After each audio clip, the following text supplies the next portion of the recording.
Carl Bildt here, and we are now in a situation where the United Kingdom has got its seventh new Prime Minister in a decade. Andy Burnham has stepped into 10 Downing Street, and he does that with the expectation that he will be able to save the Labour Party prior to the election that must be held 2029 at the latest.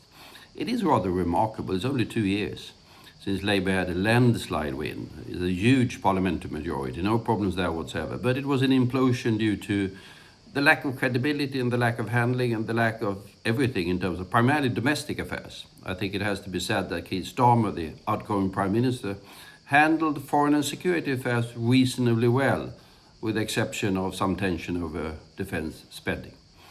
So where is Andy Burnham? We don't know. Remains to be seen. He had sort of classical Labour language when he stepped into Downing Street. He has started by promising to cut VAT taxes on electricity bill to ease the burden on households in this particular situation. That's a good first sign.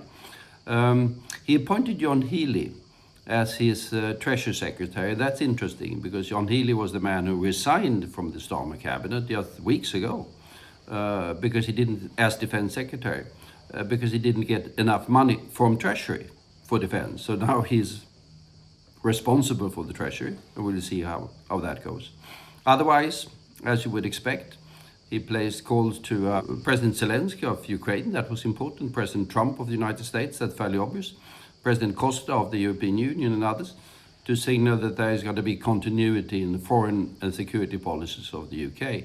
The question mark is on fiscal handling, on the economic issues, and if he managed to repair the rifts in the Labour Party enough to meet the challenge of reform and the Greens and other of the new emerging forces on the UK political scene. Much remains to be seen.